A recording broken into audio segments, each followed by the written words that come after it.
బంగారం వెండి ధరలు ఇదే స్పీడ్ కొనసాగే అవకాశం ఉందా? మళ్ళీ కొంత తగ్గి అందరికి అందుబాటులో వచ్చే ఛాన్సెస్ ఏమైనా ఉన్నాయా? యాక్చువల్గా ఏదైతే మెటల్స్ ఏదైతే ఉన్నాయో మేడం గారు ఇందా చెప్పినట్టుగా సిల్వర్ బాగా రిటర్న్ ఇచ్చింది అనడానికి ద మెయిన్ బేస్ ఏంటంటే silver base metal at the same time precious metal కూడా. ఇప్పుడు ఏదైతే సోలార్ ప్యానల్స్ లో కానీ ఎలక్ట్రికల్ అండ్ ఎలక్ట్రానిక్స్ ఎక్విప్మెంట్స్ లో కానీ ఇండస్ట్రియల్ రెవల్యూషన్ లో కానీ సిల్వర్ యూసేజ్ కూడా బాగా పెరిగింది. అదేవిధంగా గోల్డ్ కానీ సిల్వర్ కానీ రేట్లు తగ్గడానికి అవకాశం అయితే చాలా తక్కువ.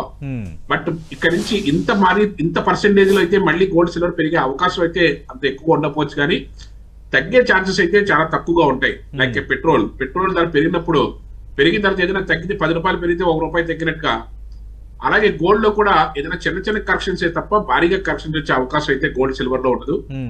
అండ్ సెకండ్ పాయింట్, ఏదైతే కమోడిటీలో ఇన్వెస్ట్ చేసుకోవడం అన్నది మ్యూచువల్ ఫండ్స్ లో పెట్టుకుంటే కమోడిటీ మ్యూచువల్ ఫండ్స్ లో పెట్టుకుంటే ఇన్వెస్ట్ చేసుకోవడానికి అది ఏదైతే కమోడిటీ సంబంధించిన మ్యూచువల్ ఫండ్స్ లో పెరగడానికి అవకాశం ఉంది. At the same time